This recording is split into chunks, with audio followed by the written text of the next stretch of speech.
Hello, I'm Krista McAllister, and welcome to Cerius Leadership. Whether you are growing your business, growing your career, or possibly both, thank you for listening. Today I'm joined by Andy Christensen, Chief People Officer, TEDx speaker, best-selling author, and leadership instructor. Get ready to explore how going back to the basics and shifting our mindset can transform our leadership and our company's culture. Andy, thank you so much for joining me. Great to be with you. Andy, there's a lot of discussions lately in the leadership space on mindset shifts. And it used to be that things like change management and transformation were something special that we did to evolve a company. We brought in consultants, we brought in experts. And now it seems as though these shifts are status quo and just a way of doing business. It really is interesting. I've been a student of business since I was 11 years old when I realized I could cut grass to make money. And I've been fascinated with it ever since. I then, just to give a little history, college, corporate jobs, entrepreneur by heart, started my own company at 37. So I watch all this. I watch the big four consultants come into some of these companies I coach, and I watch the companies that have no consulting. And it's so interesting that I don't know if I could make a statement one way or the other after all this observation and all these years that there's a preferable way to do one thing or another. But I do know this, doing nothing, if nothing changes, nothing changes. And I think today, maybe as a result of COVID, a fair number of companies have just said, screw it. We're not dead yet. Let's just keep doing what we're doing. Yet they have 50% turnover. They're Mhm. barely competitive. It's so interesting. And that's why, and we'll get more into this, but I'm a back to basics guy. Like if a football team, a sports franchise isn't doing well, what do? They go back to basics, blocking, tackling, the basic food groups. We can always get a good meal, right? If we go back to the basic food groups that have been around since the beginning of time. So I could get way more into that and give case studies that I've seen, but just as a general feedback to your statement, that's what I'm seeing. Right, let's double click on that. When we look at back to basics, one of my favorite leadership individual coached Team Sky, coached the UK cycling team, Sir David Brailsford. He always says you've got to sometimes you get too focused on the peas and not the steak. You've got to get the critical success factors in place first and then improve around them. And as you're talking about that at sports teams, you got to get the basics right. Yeah. I Yeah, I'm tell a big fan. Yeah, like Go a ahead. pyramid. I need to simplify everything. I always tell people I grew up a blue collar kid, not the brightest guy in town, but I'm savvy and I'm tenacious and I will figure things out. And I like hacks, simplicity, spark notes, things like that.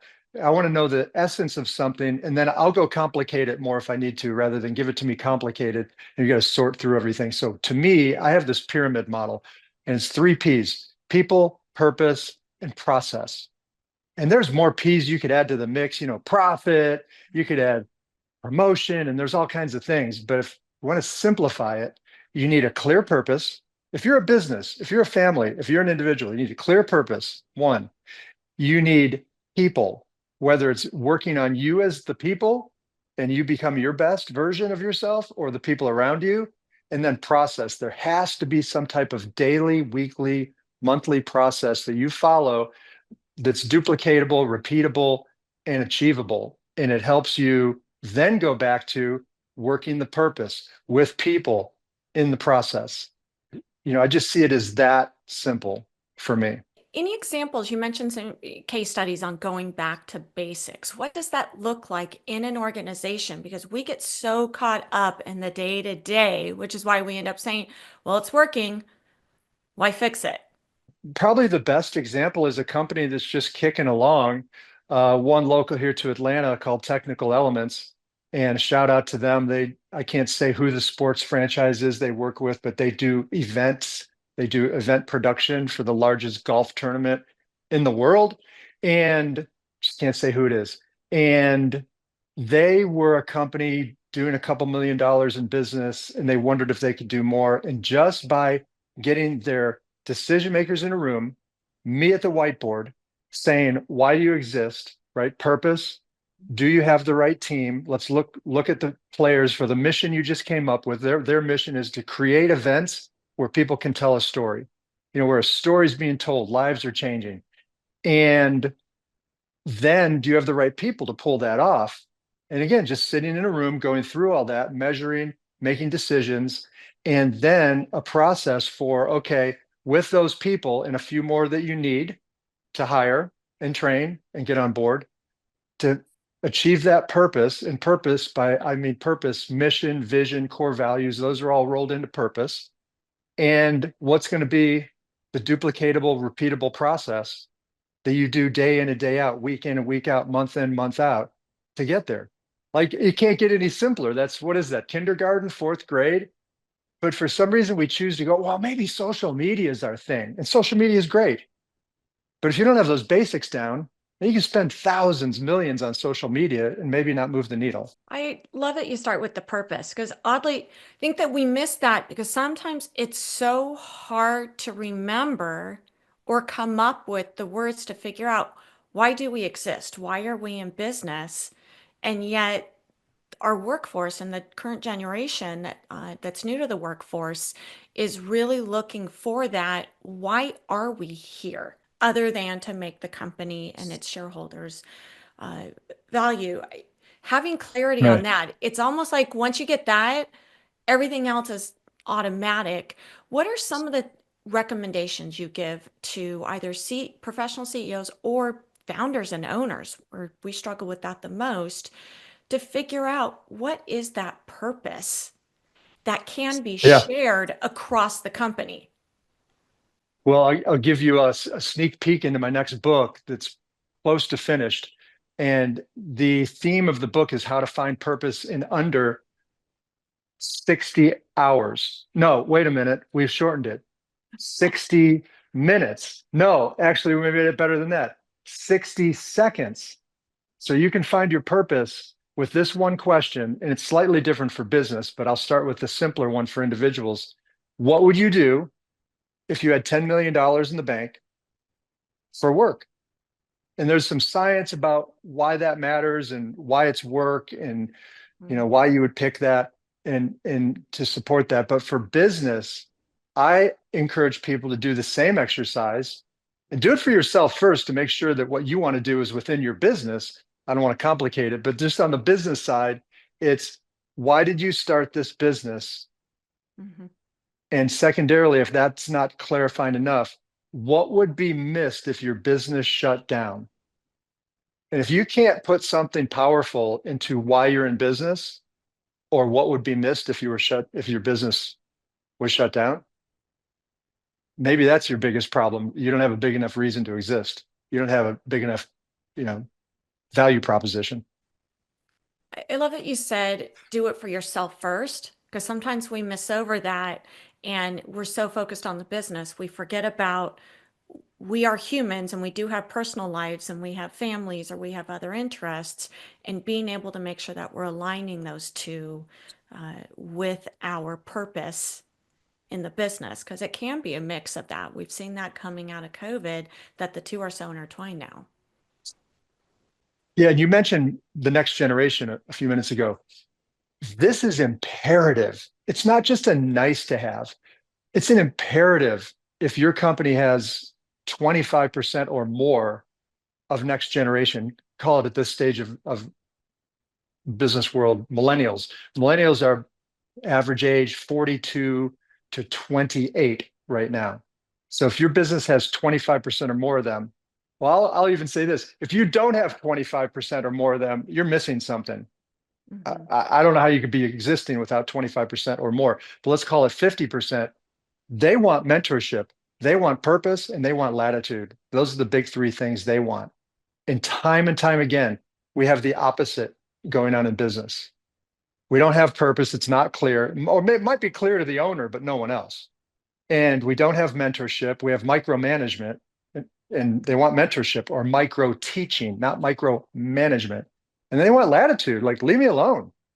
Let me prove I can do this to you.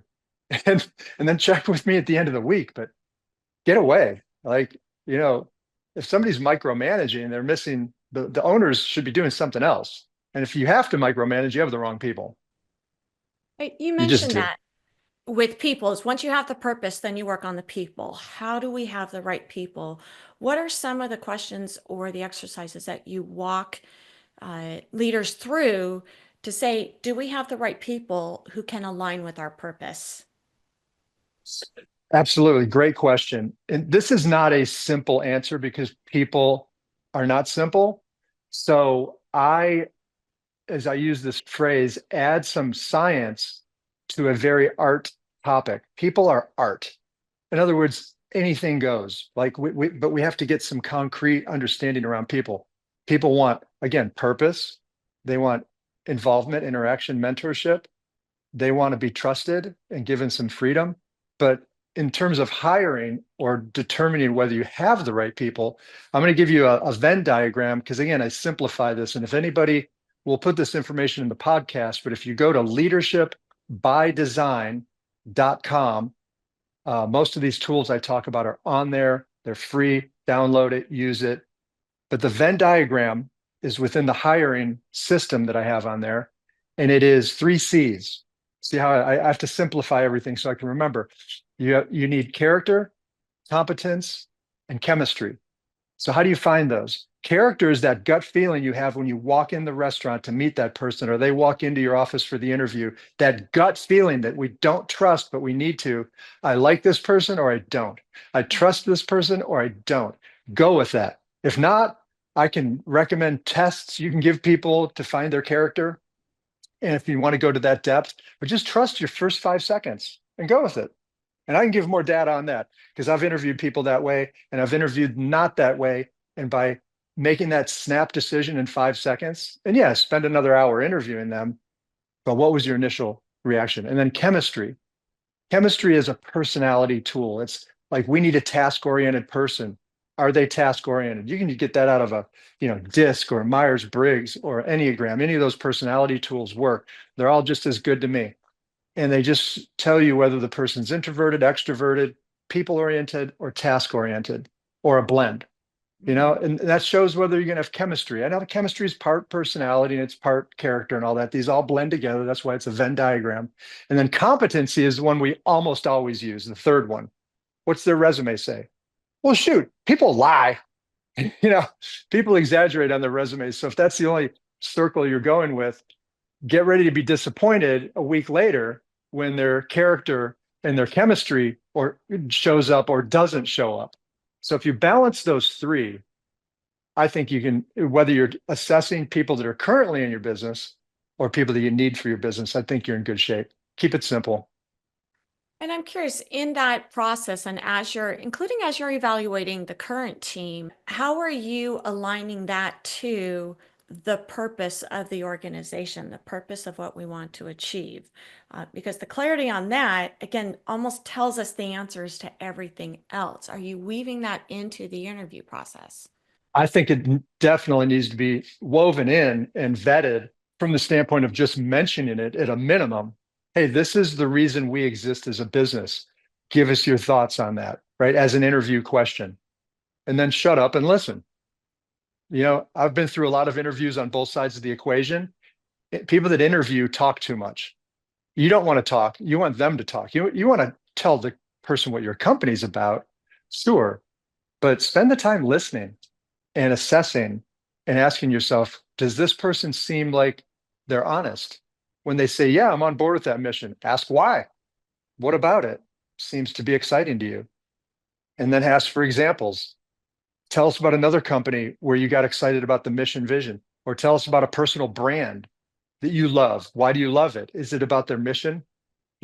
I was meeting with Patagonia, and their mission statement is so clear. It's about the environment. And if you have people working there that don't care about the environment, that's going to be a disconnect. So, what are your examples that you care about the environment? And have you done it in the past? Do you do anything in your local community that helps the environment? So that's just an example, but yeah, making sure people are on board. I'm a big fan of a sample workday. Have somebody come in, have them work for you for a day, pay them if you need to, a daily wage. See if they like it. See if you like them being there. Take them out to dinner or lunch and see what they're like working with, interacting with the servers and things like that. Get in their life a little bit because once you hire someone, it's a lot tougher to get them on the outside once they're on the inside if you don't like their work. At that, because when you've got the right people aligned with that purpose and you've pulled that purpose in, they find a way to make the rest happen. They're more willing to develop any skills where there is a deficit. And as the company grows, the company's going to outgrow their skill sets anyways, and we're always developing them, but they've got to have that propensity and willingness. What do they say? Hire the right people and then get out of the way. Amen to that. I want to go into, you mentioned the purpose, we've got the people, and now the process. In your work with companies, where do you pull in the process? Because most of us want to start with the process. It's not working today. I'm frustrated. Get it fixed. Yeah, this is a tough one to answer because you could ask five people like me, what should a process look like in a business? And you'd probably get five different answers. So I go back again, broken record, to basics. And what are basics? Basics are keeping the mission clear or the purpose in this scenario, the people healthy and on board and doing what they need to do. So your process ought to be to support those first two things before anything else. So there's 100 things you could do, but the two biggest to me are meetings. And yeah, we have death by meeting all the time, but if we don't meet at all, we're losing it. I'll give you an example. Well, let me tell you the two meetings and then clarity of direction. And you could say that's purpose, but I mean down to roles. Do people know their top three roles? So let me start with clarity. So I'm in college and I got voted to be captain of the rugby team and president. That meant I had to organize it and deal with the college and all the kinds of things and help the team win. And we were terrible. And we just weren't any good. And I said, I want to learn how to be good. So the hockey coach, this is Kent State University in Ohio, he was the most winning coach on campus. So I said, yeah, I'm going to go meet that guy. And I'm just dumb enough to walk in and ask. And I did. And one day he met with me, told me to sleep less and work harder and all those things. And I said, it's good wisdom. And I started doing that. And then I went back again to get some more wisdom because things weren't quite working. And I could hear him kind of yelling, but really just passionately talking to his team in the bleachers as a meeting, after practice. And I stood there dumbfounded watching this. And I'm like, what's he doing? He was having a town hall meeting, a motivational session, how are we doing? How is the team working? He was motivating, but he was also listening. And I talked to him after. I said, what was that? I'd never seen it before in my life. He said, well, that's what I do to inspire the team. And I'm like, Eureka. I need to do that with the rugby team. Make sure they're clear on where we're going. See if there's anybody that doesn't agree. Ask everyone if they're 100% on board, and then get out of the way and let's go win some games. We became state champs that year. It was unheard of for the team that we were and the money we had and the stature that we had come into that season with. But a big part of it was having meetings to make sure people were clear. Not too many, but definitely not too few. The second thing, as I mentioned, is we've got to get people to get clear on their top three roles. So it can be really great. Hey, our goal is to be state champs. What's my part in that? And getting clear with everyone, because we easily have 25 roles that we play at work. But what are your top three? And companies don't take the time to work through that. So I have a spreadsheet that I give to my clients and have them work through it. And I have a worksheet where each person writes down what they think their top three are. And they have somebody vet their top three. And eventually the boss has to agree. And they put them on a spreadsheet so that everybody knows what everyone's doing. And then you have unity and you have flow. I love that it's on not everyone's a spreadsheet person, so you could make it into an infographic, you could make it anything, but make it into a one-stop shop versus, I remember back in the day, we had 15 or 20 job responsibilities or job descriptions in some shared Z drive, and you had to click into each one. You read through it, and by the end, you were more confused than when you started. So true. Everyone has a job description or should, but are they even clear after they read it? They tend to be very generic and very detailed and specific based on here are the tasks that you should do each day versus here's the outcomes or here's what's to be accomplished. I love that by putting Yeah. it in one place on a spreadsheet, giving it to someone creative, put it into a picture or a diagram after the fact can really, you could have that up on the wall. That could be the guiding light. And then how does that tie into the purpose? You can start to see how that flows. Well, this first came out when I was working with Coca-Cola. Global design had such huge responsibilities all around the world, and they just weren't clear on their submission. They understood Coke's mission, but what was global design's mission? Were they designers, or were they, small design like logos and fonts, or were they big D design systems and processes that help everything else work better? And they determined they were systems and processes to help the rest of the company work better. And because of that, then a lot of this stuff just came up because I would ask the village idiot question because I didn't know any better. Was everyone clear on what their role is within that vision, that mission, that purpose? And they just stare at you. And I was like, well, can everyone right now just write down what they think their top three roles are to achieve that? Like, what do you get paid for? The top three things you're getting paid for. When you're in a performance review, what are the top three things you expect to be reviewed on? Because if the boss and the team member are on different pages, that's a recipe for disappointment and or disaster. Just get clear, get free, get going. I love it. And you mentioned we call setting expectations as to what is expected of you at the end of the day, the week, the month, and what would you measure how Yeah, do you know you're winning? it's a great question, right? Is that a question you're asking or just a rhetorical question? In general, you could ask in that situation, you could ask anyone at the end of the day, how do you know you're winning? As one of the 1000%. biggest things I've seen across, I've worked with any number of fractions of the workforce, and two of the patterns that I've seen is as humans, we are competitive. Whether it is shown or not, whether you grew up athletic, we are competitive and people are creative. I know we use the Yeah. word innovation, but you've got that creativity. And when you give individuals the opportunity with the clear, here's the rules of the game, and you want to win at the end of it, um, they make up their own game. They find a way to figure it out and make it happen. It's incredible when you empower them to do that. You take five children to the beach and don't tell them anything. A few of them will be in the water looking for shells, creating, searching, discovering, and the rest of them will probably be sitting with shovels or they'll use their hands and they'll start building something in the sand. See, I couldn't agree more. We're creators or discoverers, which is also a form of creating. Which is, I love when you give them the outline of, and here are your roles. Here's how they fit into the purpose. You can start to see where you can just step out of the way and let them go make it happen. And then process, I didn't really finish, but process is then, is that something that's repeatable, duplicatable, and should be? There's an old quote that says consistency is the truest measure of performance.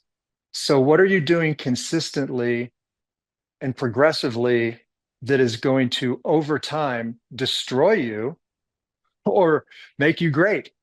Right? And we do some of both. You can't get away from doing both, but you want to be doing more of the making you great than what's going to ultimately, you know, I don't want to destroy sounds too extreme, going to help you decline versus increase, decrease versus increase.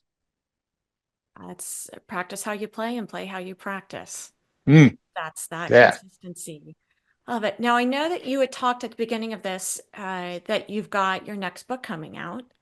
That means you've got a first book. Tell me more about that. Yes, that's true. Called the 40-40 principle. The short version on that book is I was at Christmas dinner, 15 years old, grandfather at the end of the table, think George Clooney. And he's asked at the table, believe it or not, this is the strange kind of family I come from. Hey, his name's Buck. Hey, Buck, nickname. What's the secret to life? In a little lull in the conversation. And I'm thinking at 15, like, that's, you know, asked that at the Christmas table. And and he said, "Oh, that's easy." And I don't know if it was a setup or not, but he chided the young people at the table like me that were moments before playing football in our dress clothes in the front yard in Cleveland, Ohio, in the middle of winter. Of course, it's Christmas. And we're dirty, and he's chiding. He said, "Yeah, secret to life. When you're under 40 years old, listen to those that are over 40." Because he got in trouble, right? Because he was supposed to be supervising the kids that were outside playing football. and, and so we kind of like, yeah, but the second half is what I really remembered. And that became the biggest theme of the book. And he said, and I'm like, oh, here it comes. It's going to be even worse, right? You're grounded, no presents this year.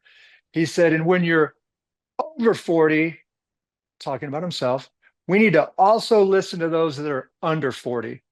And it just floored me. Like, okay, that's a theme for life right there.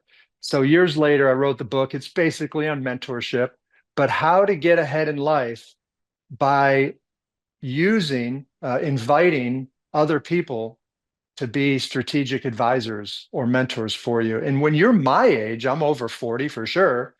Most of my mentors are in their 30s or 40s. There's not that many people older than me that I'm looking at going, I want to be like that person. Unfortunately, there's a few. So it's that reciprocal, mentoring up and then mentoring down and just people helping people. That's what it's about. That's a strange. I've heard a lot of recommendations of that, the cross-generational mentorship. From so many organizations, they struggle getting a mentorship program in place. Yeah, it's like dating. It's time consuming. How are you matching the right people? Do they have structure?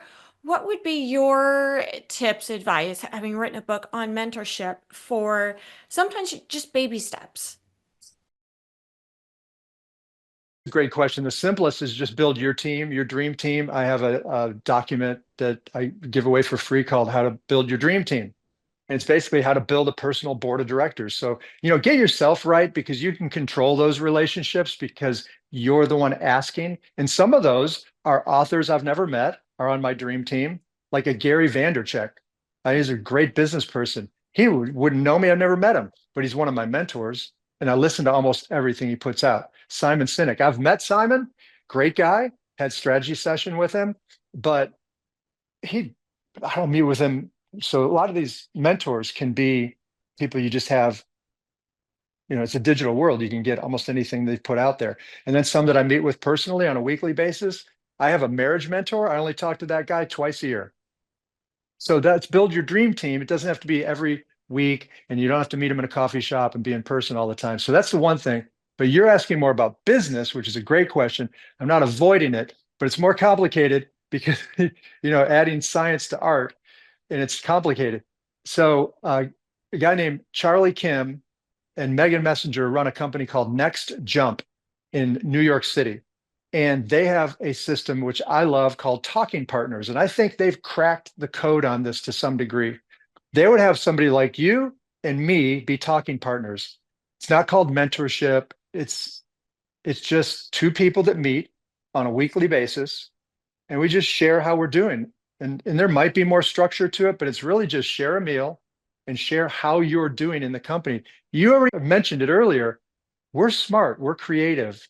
We will figure out what each other needs. And if I need to be challenged, you're probably going to figure that out because if all the people in the company are good, growing people with a growth mindset, not a fixed mindset, we're going to help each other out.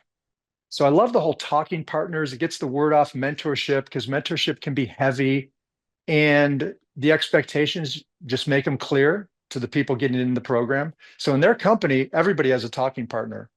And you might have that person for a month or a year and then switch it out. But somebody that's more of a peer, Because Mhm. in my dream team, I always say there's people that you need to aspire up to. So call that a mentor. And then people that are next to you that are peers, and then somebody below you that you're mentoring is in an ideal world. But this solution is just the peer level. Just fix that. Just get that healthy, and you should be good.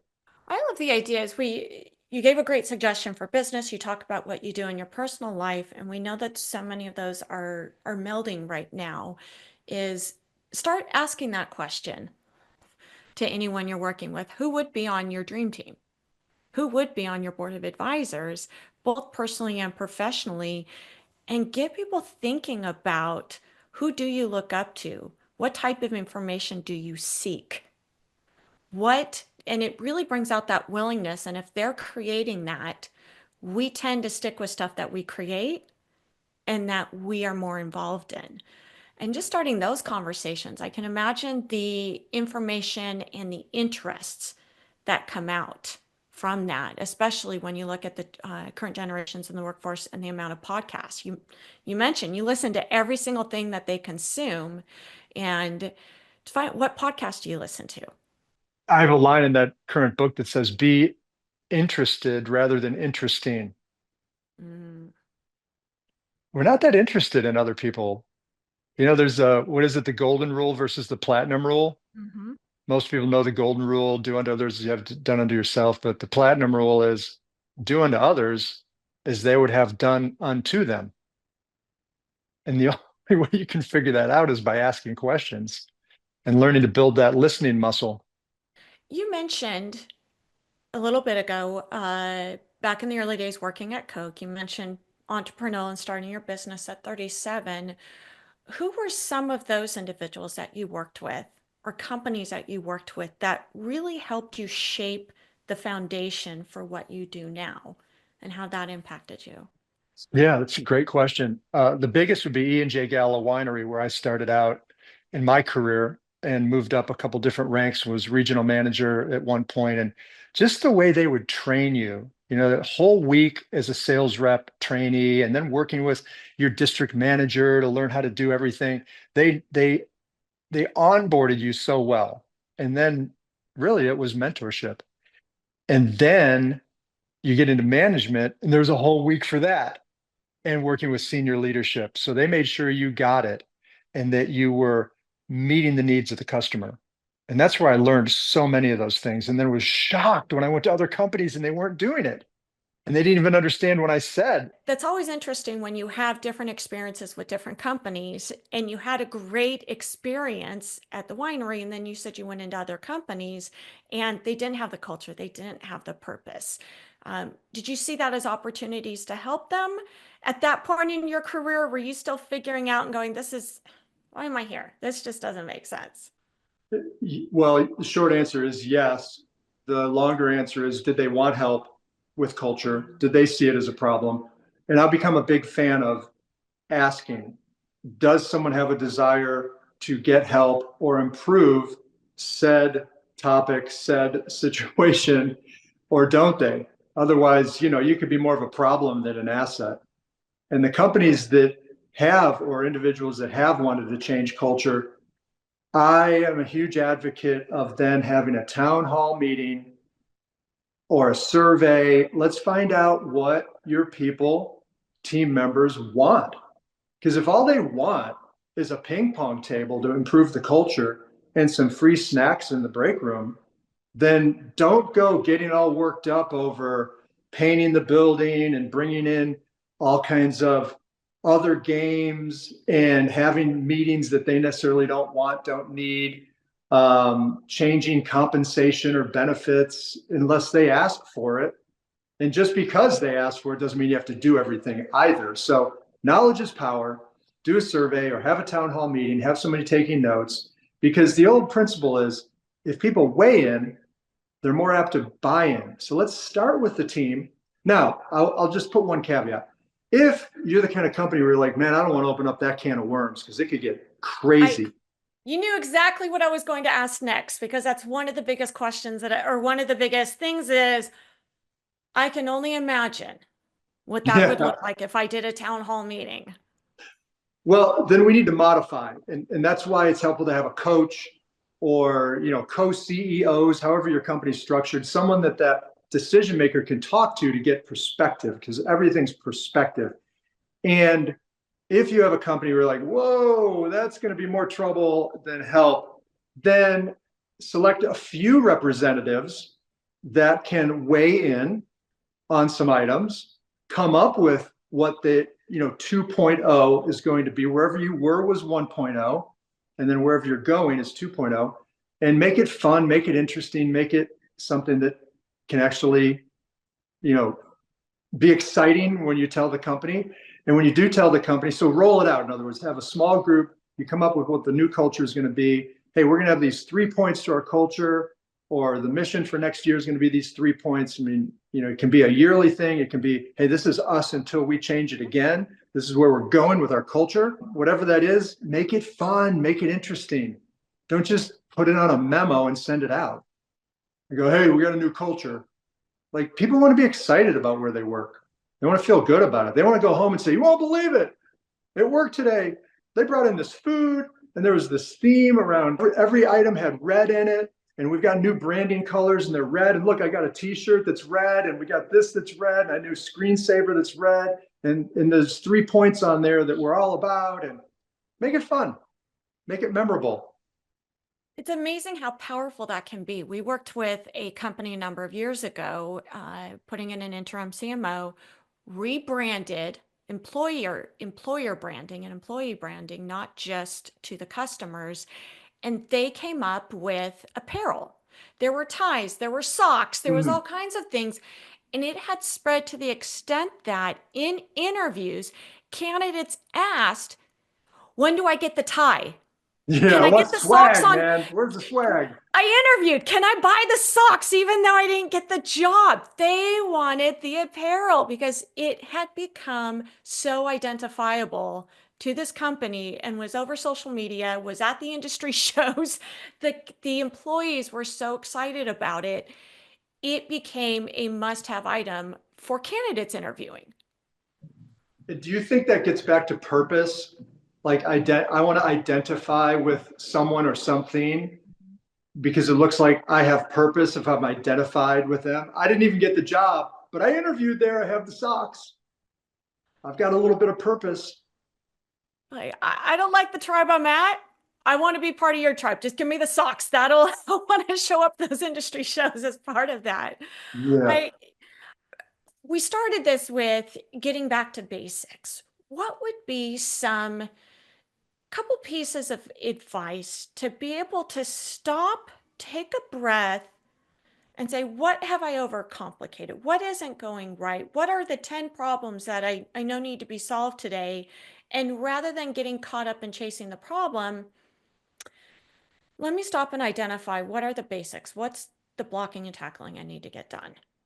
This is redundant, but my belief, not because I'm writing a book on it, I'm writing a book on it because I believe it, is we have to get back to, why do I exist in this job? Oh, you're the owner. Well, it still deserves time to, why? Do I still like it? Do I still want to be here? I mean, Steve Jobs got fired from his own company because he was ineffective. He had lost his focus and then had to go find it. And of course, most of us know the story. He ends up coming back years later and turning it into the most valuable company in the world. So we can be in the wrong seat and on the wrong bus. So first and foremost, what's my purpose? And does it fit at this company? Like Steve Jobs fit early on, he didn't fit midway through. Then he fit really well as the company matured and went on to the stage that it's at now, call it third stage. So what's my purpose? And what's the purpose of the company? Again, this is why I wrote the book. 60 seconds. Just answer the damn question. Sorry to be so abrupt with that, but I get so frustrated with people. I need a whole weekend to come up with that. I'm like, no, you need to come up with it in 60 seconds on the back of a barroom napkin and then take the weekend. And it's easier to edit than create. So create it. What on earth am I here for? So the question is, what would I do if I had $10 million in the bank for work? And then in the business, why did we start this business? And if it went away, what would be missed? And do I like being here is where we're tying those together. Am I the right person for this job? Or go find another job at that company, or go find another job in another company. It's a free world. You're in America. People listening probably all over, but if your country's a free enterprise system, you don't have to stay at that job. Some of the most successful in their own right and happiest CEOs or founders that I know are ones that actually fired themselves from being CEO. And they went back to their core of, do I Mm. want to be the chief technology officer? Do I want to be the brand ambassador? I've got one that I interviewed. He said, I just want to be the assistant coach. I don't want to be the coach. I am the best assistant coach out there. And that's what makes me happy and how I can serve the company the most for what we want to accomplish is identify what's your role and what do you want to do and set the example and lead from there. Because if you're not leading from your best place, how do we expect others to? It's almost like we think it's an illegal question. It's almost too self-serving. What's my ideal work? Or what's my best and highest use at this company? At least that's what I feel sometimes when I have people. I'll give you one small example. All the way back, I'm in Raleigh, North Carolina, working with this entrepreneur, and we're having breakfast, and he was miserable in his job. And so I just asked him, what would you love to do? And he literally looked left, or in this scenario, looked right, looked left, looked back at me like he didn't want anybody to hear that I asked him that. Like he was going to be sharing something that was private. And then he said, I'd love to do design painting. I didn't know what that was. He was an industrial painter. He wanted to do design painting, like inside homes, beautiful things. So I asked another village idiot question. Why aren't you doing that? He said, I wouldn't know the first thing to start doing. I said, well, what if we went to a Parade of Homes? I had seen a sign for one on the way in. We literally got in my car, drove to this Parade of Homes, walked in like I was the Godfather's consigliere. I said, hey, my associate here, he's a design painter. I was kind of playing around just to see. We're just having fun. And she looks at me, the woman running the facility there, and she said, you've got to be kidding. I said, I know. She can just tell we're joking, right? She said, our guy just quit. If you can do it, I'll let you hand out business cards. You can be here and talk to people if they like what you do. And I'm thinking, you got to be kidding. And he, 3 years later, and still to this day, is one of the top design finishers in the city of Raleigh, North Carolina. Maybe when we let ourselves dream and get back to that being on the beach building that sandcastle, what do we actually want to be building? I'll Yeah.